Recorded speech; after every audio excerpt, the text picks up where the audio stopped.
No espaço do estúdio SZ, hoje vamos saber de uma história muito interessante. Até eu estou aqui de lenço gaúcho, porque tem muito a ver com a história da comemoração da semana do mês Farroupilha aqui no Rio Grande do Sul. Vamos falar do Parque Harmonia.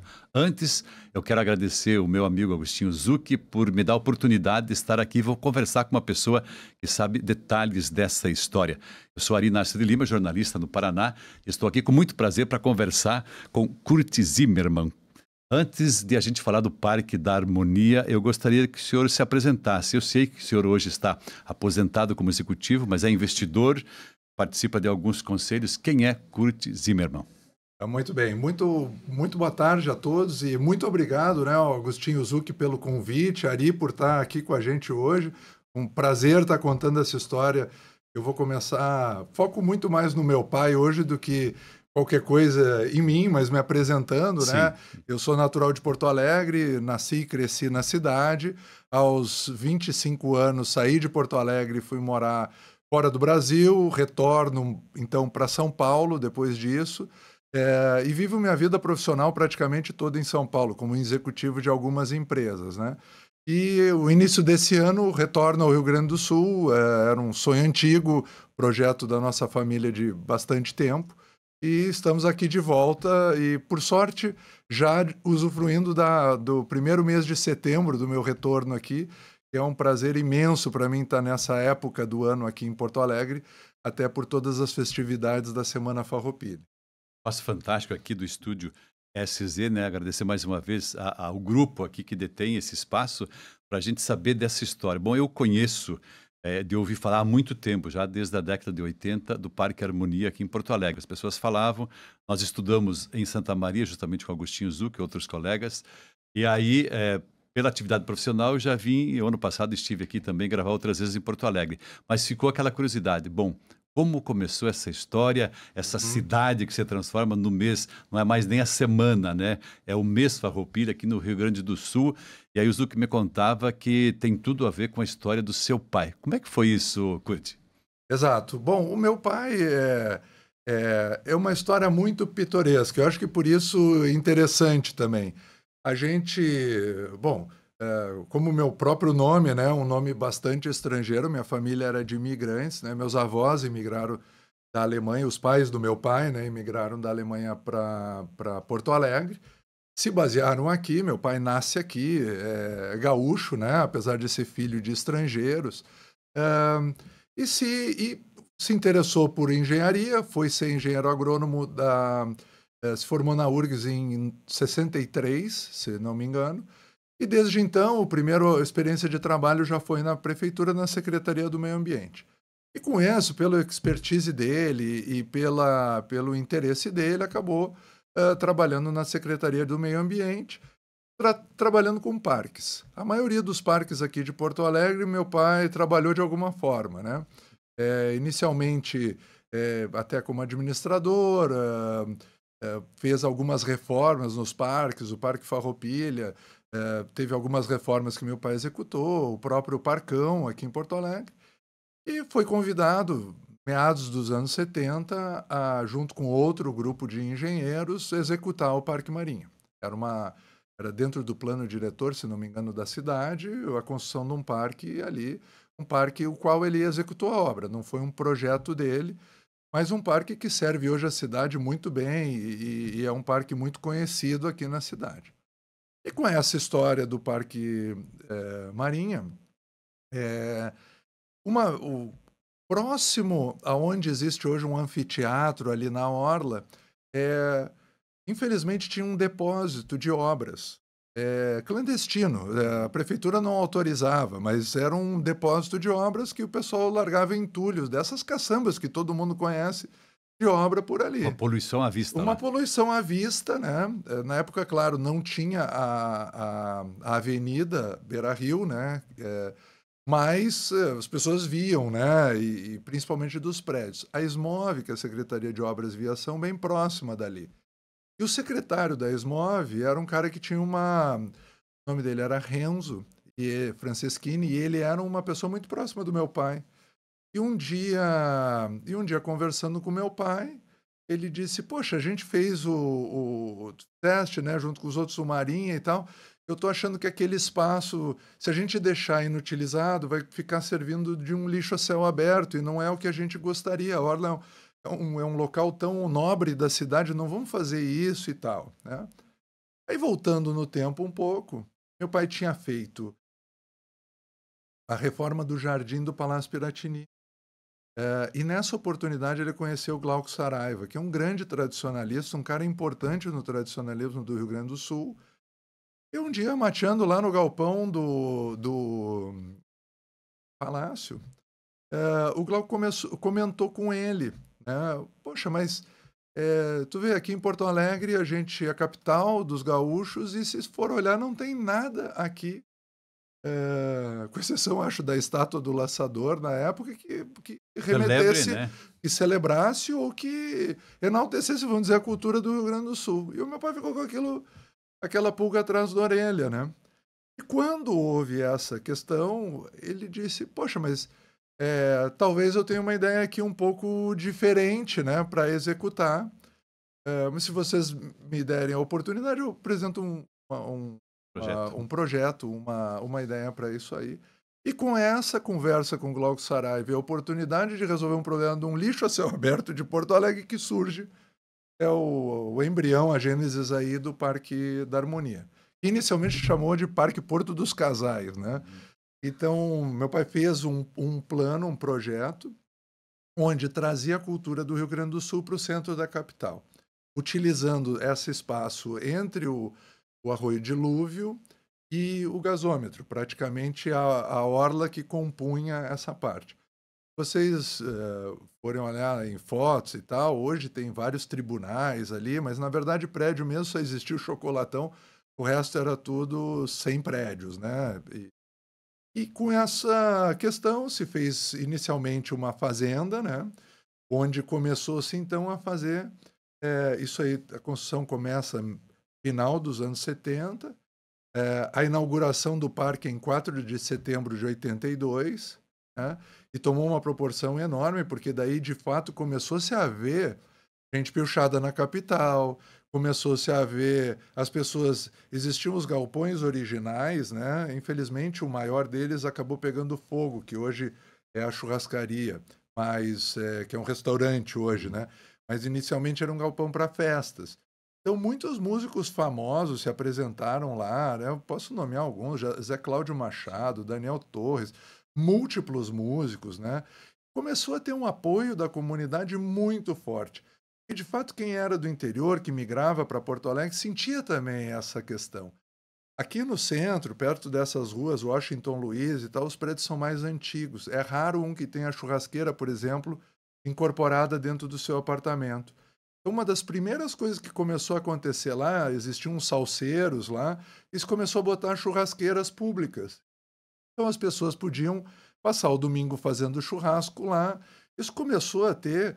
Olha, na verdade, para falar, era uma concorrência por essas churrasqueiras, pelo espaço, por tudo.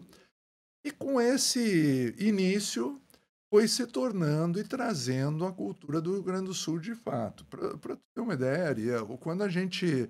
Eu me lembro, assim, era muito menino, né? O parque inaugurado quando eu tinha 11 anos de idade, né? Mas, assim, começaram a ter festas campeiras, as crianças começaram a ter, da capital, acesso a bichos que normalmente não se via, gineteada no centro de Porto Alegre, tiro de laço no centro de Porto Alegre, prova de laço, prova de rédea, cancha reta. Então começou a, O de interior, fato, o interior veio para a cidade. começou a vir para a cidade. Maravilha. E aí o acampamento acontece. Talvez não foi uma coisa tão elaborada assim. O que acontecia? Quando vinham as pessoas para participar, inicialmente, o primeiro grupo que veio era liderado pelo Carlinhos, que era de um CTG de Rio Pardo. Eles trouxeram cavalos, trouxeram as vacas os bois para laçar e etc. E onde é que essas pessoas iam ficar, né? Então não tinha pouso para a turma, né? Claro que no início eram umas barracas de camping mesmo, outras de lona, tipo do exército, né? E aquilo começou. A festa campeira tinha festa em abril, de comemoração do aniversário da cidade, se não me engano, era em abril. Apesar do aniversário da cidade ser em finalzinho de março, era, se não me engano, em abril. Depois, Semana Farroupilha, as pessoas vinham desfilar, não tinham onde botar os cavalos. Então, onde é que iam botar? Deixavam lá. E com isso começou a ganhar corpo, a ponto de 2 anos, 3 em sequências. Eu me lembro que algumas das festas campeiras tinham mais de 20 mil pessoas. Vendia-se comida lá, na verdade costela, né? O churrasco do gaúcho típico, né? Se fez uma vez 1.000 quilos de carne para um almoço de uma turma, né? Então era um negócio assim que começou a popularizar. E quando as pessoas não tinham onde ficar, começou então até a necessidade de se fazer alguma coisa mais estruturada. Aí vem a segunda parte do parque, onde hoje é o acampamento Farroupilha, eram campos de futebol. Os campos estavam utilizados pelas pessoas, mas no fundo o propósito principal era cultuar a cultura do Rio Grande do Sul, então não fazia muito sentido ter ali, no Marinha já tinha, né? Então se fez uma segunda parte, com uma parte campeira maior ainda, outros galpões, e aí começou a história de virar um acampamento oficial, que hoje é uma proporção que eu acho que meu pai nem sonhava na vida que ia ter esse tamanho todo. Você viveu isso enquanto garoto? Ah, sim.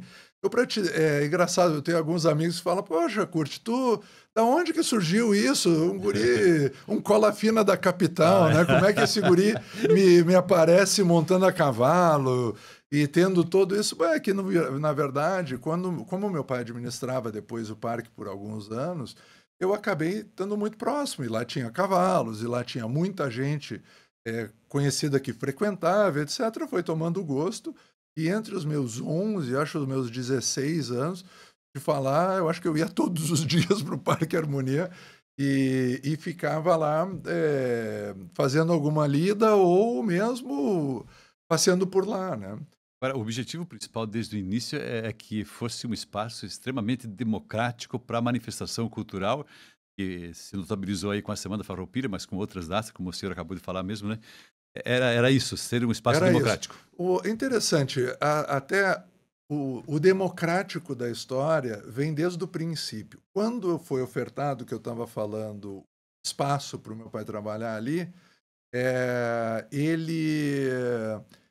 não existia um orçamento para fazer esse parque. E aí começam aquelas histórias de, poxa, mas não vai dar para fazer então, e tá. E meu pai acho que teve uma ideia que foi muito original e para falar a verdade, até bastante empreendedora. Ele começou a abordar as companhias, um dos exemplos é a CE da época, para ver se não colaboravam, porque tinha esse propósito por trás. E com a ideia do propósito, ele vendeu o projeto, vamos dizer, né? E as empresas começaram a colaborar. As áreas da prefeitura, analogamente. Então, começou a surgir postes colocados pela CE que não cobrava nada. Capim Santa Fé para os galpões, que eram doações de um cara que tinha a produção e tal. E o negócio começou a ser assim. E o meu pai sempre teve um negócio muito forte de dizer, olha, isso aqui não é comercial, isso aqui é uma coisa para a gente ter a cultura do Rio Grande do Sul dentro. E a cultura não pertence a ninguém. Pertence à população. À população. Né? Então sempre teve uma preocupação. Essa semana mesmo eu tive no acampamento Farroupilha, estava relatando para uns amigos.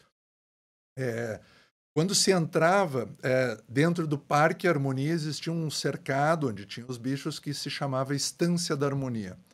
E dentro da Estância da Harmonia, então, primeiro fizeram uma escultura muito bonita, que agora até nem tem mais, de um gaúcho a cavalo no pelo, assim, olhando o pôr do sol do Guaíba, bem bonito, à esquerda. E à direita tinha uma frase que o meu pai escreveu, né? Que, pô, tenho de memória ela até hoje. Lembra? E muito do princípio do parque está aí, né? Então dizia assim, né? Ao cruzares essa porteira, pendura no cabide da humildade, teus preconceitos, diferenças e rivalidades. e se permanecer algum orgulho, que este seja o de ser gaúcho. Então tinha um propósito aquilo ali Que de dizer, frase. gente, isso aqui é para nós. A gente hoje que vive essa polarização, esse radicalismo, se tomasse, né, para a gente refletir essa frase do teu pai, Sim, os problemas estariam, né, nesse exato, aspecto exato. resolvidos, Ele né? foi um cara sempre muito idealista, né? E essa questão do parque, de fato, deu a vitrine do idealismo dele, né? Uhum. Porque, no final das contas, assim, como funcionário público e trabalhando onde ele trabalhava, as oportunidades não eram tantas, né? Ele acabou sendo, 2 meses depois da inauguração do parque, agraciado com uma premiação aqui da Câmara dos Vereadores. Ele foi considerado cidadão emérito da cidade, né? Um negócio que ele tinha um orgulho Muito grande. enorme. Meu pai é falecido, ele faleceu em outubro de 22, né? E com isso, mas sempre levou isso. E uma história curiosa que pouquinho antes dele falecer, ele ficou doente e começou a ficar mais debilitado e tal. Ele chamou um amigo nosso, que é o Cérvulo Abreu, que é um amigo do coração de anos, né? E o Cérvulo também está num grupo inicial que também começou a usar muito o parque, né? O parque teve uma associação dos amigos do parque, que também é uma coisa bem particular do Parque da Harmonia. Eu desconheço essas agremiações, vamos dizer assim, em outras situações, mas eles, de fato, reforçavam e trabalhavam na comunidade o princípio do parque, etc. E e quando isso começou a acontecer, né, ele ficava mais preocupado que as pessoas utilizassem do que propriamente esses reconhecimentos. Mas, no fundo, aconteceu uma coisa muito legal um ano depois, né? Por isso que mencionei do Cérvulo, entre outras pessoas, o Abreu, o Bento, e entre outros o Renato, que também participavam desse momento. Não havia, no dia da inauguração, não sei se vai se lembrar, só os mais cabelo branco é que se lembram. É Teve cru, então. o Figueiredo, gostava muito de cavalo, né? Sim. E ele vinha para a Expo Inter e, numa queda de cavalo, se machucou, acho que quebrou uma perna e tal, e não pôde vir. Veio um outro ministro, Leitão de Abreu, Uhum. representando o presidente, tinha vindo para a Expo Inter e, consequentemente, como era setembro, né, foi fazer a inauguração do parque. Só que chega lá e não fizeram nenhuma alusão ao pai. Não tinha nenhuma placa de reconhecimento, nada disso e tal. E esta comunidade criou esse momento um ano depois. Quando o parque faz um ano, eles criam uma placa e falam e colocam Homenagem. essa placa lá como uma homenagem a ele. Um negócio que também ele guardava muito no coração, porque foi um dia muito especial do parque. Imagino. Neste dia, particularmente, eu nunca vi tanta gente naquele parque. Não cabia. Parecia um formigueiro. E também com festas campeiras, todas essas que eu... Porque depois também, primeiro começou com a parte campeira, que foi muito interessante, porque essa particularmente não se tinha espaço em Porto Alegre. Imagine na cidade, uma capital, tendo Exato. cavalo, tiro de laço, Isso. E depois começa com a cultural, com competição de invernada, com dança, canto, poesia, declamação, com gaita, tudo, violão, né? com gaita, violão, tudo adicional. Inclusive foi construído um espaço para esse tipo de atividade também lá dentro, onde tinham jurados, competição, tudo isso. Eu, particularmente, acabei competindo, era declamador, né? Opa. Agora estou mais esquecido. Pode sair, que poesia é para encerrar, hein? Pois é, pois é. Então, mas você já falava da alegria do teu pai de ter esse reconhecimento, mas os últimos tempos dele, ele indo para o parque, vendo essa maravilha, como é que você, como filho, viu seu pai diante disso tudo? Sim. Várias oportunidades tiveram. Por exemplo, ele, em 2007, o acampamento mesmo com esse nome, organizado dessa forma, o ano é 87. Parque construído em 82, o acampamento começa em 87. E 2007 fez 20 anos, e ele foi homenageado no acampamento. Então foi bem legal, né, porque começou a... relembram muito ele, né, com a história toda, principalmente essa turma que viu o esforço que foi no início para criar o espaço, né? Hoje a gente olha que nem...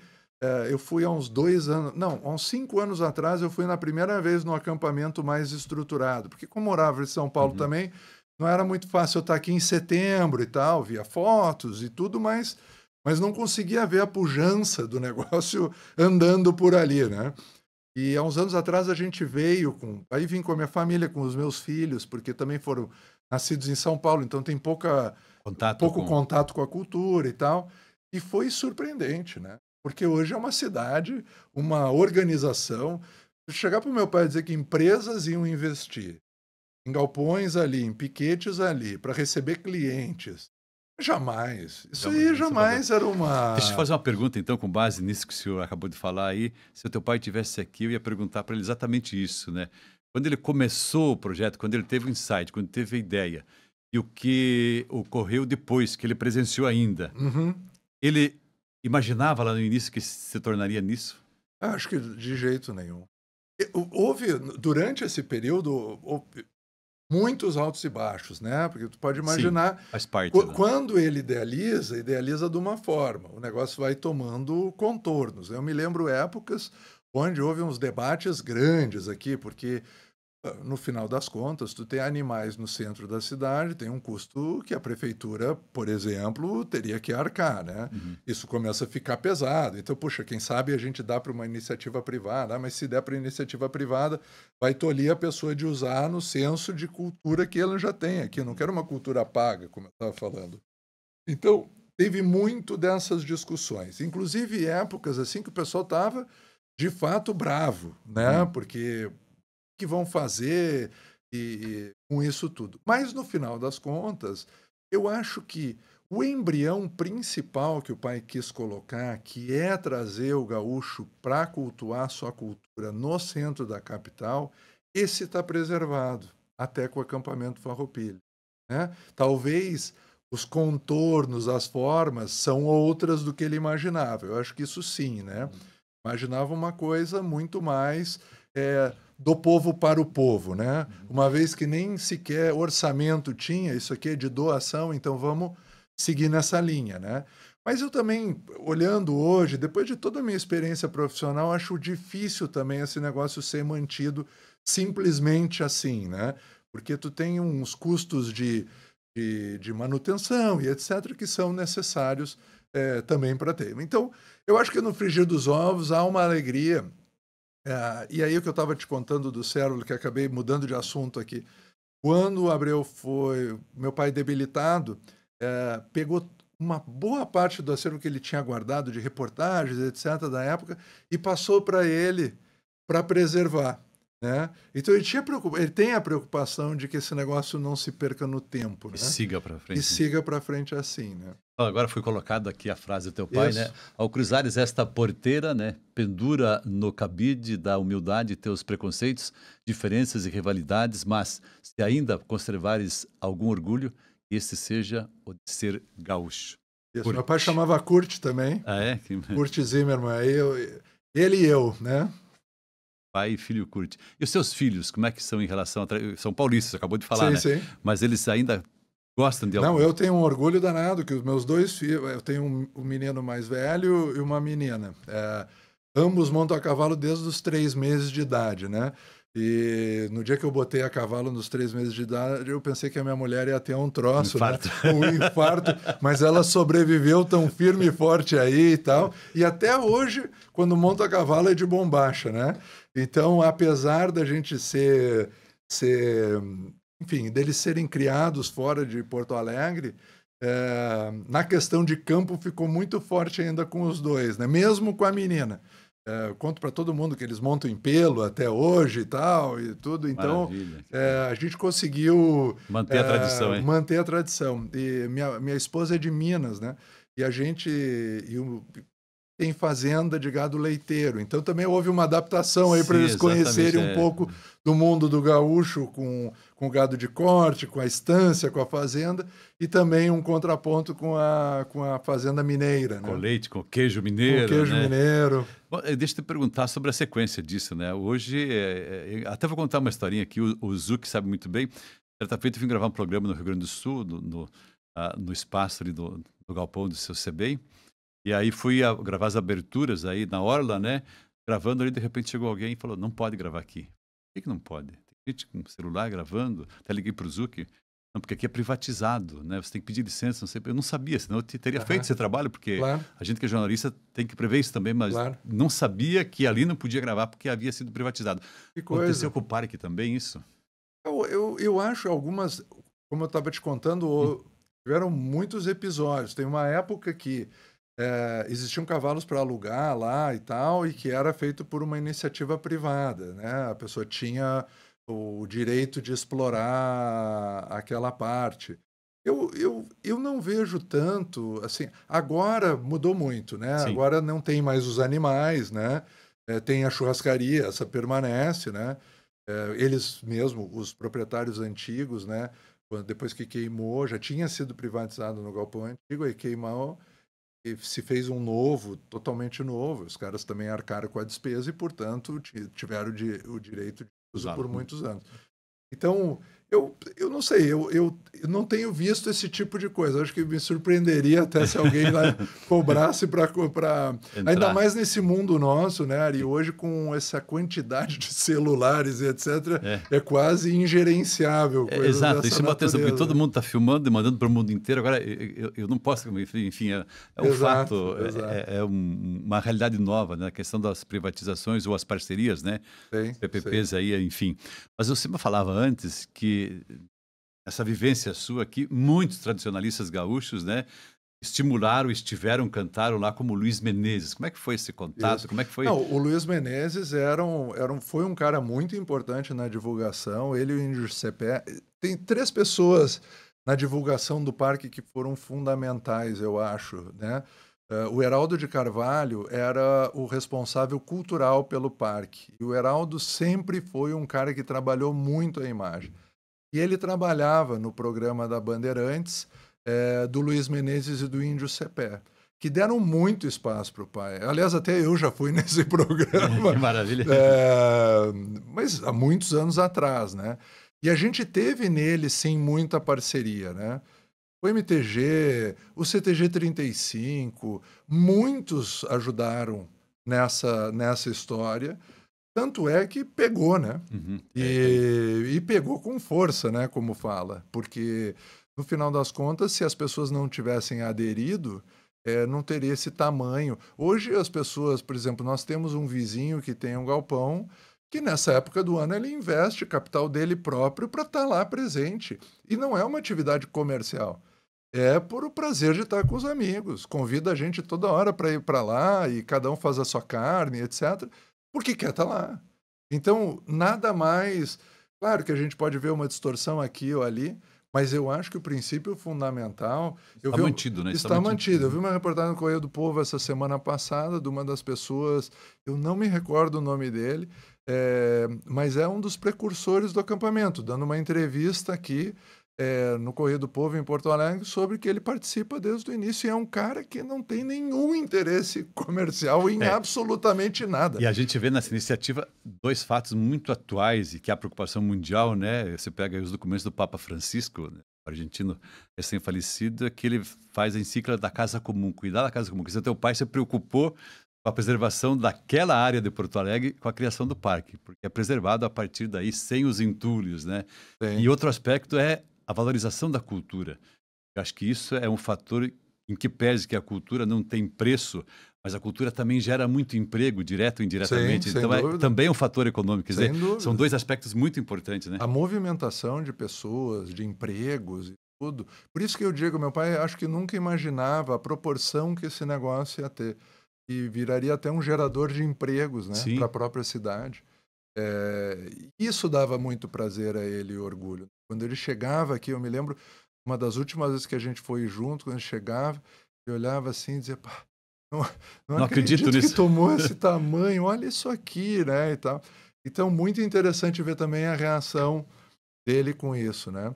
Acho que eu não citei aqui, mas o prefeito, o Vilela, que era o prefeito da época, recém-falecido, foi um grande apoiador. E ele também ajudou a promover as outras secretarias a fazerem esse ajuda Que era um trabalho comunitária. transversal ali, que não era só Exato, a secretaria do teu pai, as outras exato, porque também, se né? tu também começa a bater no prefeito pedindo coisa e ele diz, ó, não, né, para aí, né, tem outras coisas mais importantes para fazer, o negócio não vai Até para porque frente, porque era o né? espaço público ali, né? Exato. O Dibe foi muito importante, o pai sempre foi muito agradecido a ele, né? O Vilela, o Renzo. Então teve muita gente que contribuiu e assim, acho que pelo propósito principal que era a questão cultural mesmo no parque, no centro da capital. De volta a Porto Alegre, você e a família são presenças seguidas lá Ah, agora? é, não, fomos na última terça-feira e eu agora estou já me programando para ir de novo, porque no final das contas eu me sinto em casa, né? Eu estava falando para a turma, eu fui esses dias nessa terça-feira, eu disse, bom, como eu estive fora do Rio Grande do Sul por praticamente 30 anos, né? Então, até na minha fala inicial, falei para a turma, vocês, bem-vindos à minha casa. Vocês não sabem que é a minha casa, mas é a minha casa, né? Então, eu tenho um carinho enorme pelo lugar, eu tenho lembranças maravilhosas. A gente levava cavalo para pastorear na beira do Guaíba, no centro da cidade, mais de 20 cavalos ali, passava a tarde vendo o pôr do sol no Guaíba com isso. Montava a cavalo praticamente todos os dias. Os meus grandes tombos a cavalo foram nesse parque. Você imagina hoje uma família, um casal novo que tem um gurizinho, uma guria aí totalmente urbana, poder ir no parque, entrar em contato com esse mundo, é uma satisfação muito grande. Eu Ah, imagino espetacular. você sendo filho, né, do seu Kurt, seus filhos, netos dele, né? Dá uma Sim. alegria muito grande. Não, sempre foi um negócio que a gente, enfim, que nem eu estava falando, é uma coisa que toma proporções que a gente Não espera. nem espera. E quando vejo isso acontecendo na cidade, todo mundo que eu vejo de bombacha aqui em Porto Alegre, no fundo, me volta um pouco da memória, pô, isso aqui tem um pouco do meu pai nessa história, né? Claro que tem pessoas que sempre usaram e etc. Mas tu dá um espaço para usarem e, de fato, pô, passeia por lá, a gente vai ver, tá todo mundo assim, né? Você que é da área, eu diria, executiva, área financeira, essa questão é muito empreendedora para a época, pensando do ponto de vista do mundo corporativo. Ah, sem dúvida, né? Eu sempre tive muita admiração para quem cria coisas, né? Porque no final das contas, e eu acho que essa criatividade, até no mundo corporativo, né? Se der espaço, as pessoas começam a criar coisas que resolvem problemas, né? Tanto é que grandes empresas se construíram assim, né? Neste caso, é uma questão, é um empreendimento cultural. O que ainda torna mais nobre o princípio, né? É onde a gente começa, uma pessoa que começa a criar e desenhar alguma coisa do nada, né? As fotos iniciais daquilo ali eram um areal. Uhum, Não existia entendi. absolutamente nada. E tu cria de um negócio que é nada, centro de promoção da cultura E gaúcha. vem ao encontro também daquilo que muita gente reflete hoje, porque muitas vezes as pessoas pensam no negócio e acham que o negócio ele aparece do nada, mas tem que dar o primeiro passo, não é? Ah, E aí sem está muito dúvida. claro isso, né? Não, e a dificuldade, por exemplo, eu convivi com ele, estou contando a história de uma trajetória que, putz, sim, chega ao ponto onde estamos hoje. Mas as dúvidas durante o percurso, vai dar certo, não vai dar certo? Será que eu vou conseguir apoio? Poxa, estou querendo construir um galpão e não tenho material. Sabe, essas coisas que são também empreendedores naturais, importantes, né? Porque tu começa a construir um negócio, tu não sabe onde vai chegar. Invariavelmente não se sabe onde vai chegar, né? Tu pode ter Sim. até um projeto, etc. Chega no meio do caminho, alguém desiste, algum apoiador importante dá para trás, ou chega uma vontade política de fazer um troço diferente. Vocês sabem como é que é no Brasil. Sim. Muda partido, se encerra todos os projetos anteriores, se começam todos os anteriores têm que parar, porque são vinculados ao Outra governo marca anterior, política, né? porque vem outra marca política. Isso acontece no mundo corporativo e acontece também Sim. no mundo público. Então, para ele, era putz, ter que lidar com todo o risco, com toda a ansiedade, com toda a escassez, né? Fazer um negócio sem recursos, É muito diferente do que o cara te dá um orçamento, olha, tá aqui, Para ó, executar, né, né? para Mas eu executar. acho que a grande causa, que era a causa cultural, foi a ferramenta que fez ele seguir Exato. adiante, né? Isto e também angariou adeptos, né. Exatamente. E também tem uma outra coisa que hoje a gente tem que valorizar muito, diria, ele era uma pessoa séria, né? Uma pessoa que as Tem. pessoas confiavam. Isso também é importante para levar o Ah, projeto sem adiante. dúvida. Eu acho assim, teve uma coisa que a gente aprendeu muito em casa, é essa questão de ética e reputação, né. Porque no fundo, uma vez que isso está machucado, acabou. Por exemplo, vai pedir uma doação e tu não sabe para onde vai, acabou a história, né. Sim. Ainda mais num ambiente que já é mais áspero, né, que é o ambiente público, onde qualquer coisa que saia fora, tu pode já, se enroscar, vamos dizer, né. Uhum. E pra ele esse negócio era muito importante, porque se dá um problema com um, os outros já abandonam o barco imediatamente, né. Não tem adesão, não teria tido a adesão que teve se não fosse uma coisa séria e fosse vista a público. "Olha, sabe aqui o capim que foi dado, o poste que foi dado, tá tudo aqui", né. Causado por fim Exato. que foi doado, né? Agora, é uma pergunta mais pessoal. Você andou por mundo corporativo com muito sucesso aí. Algum aprendizado dessa trajetória do teu pai? Ah, muitos, muitos. Bom, eu hoje estou envolvido em causas sociais, assim, muito importante, voltada à educação. Eu acho que na nossa casa sempre teve uma questão. Primeiro, essa questão ética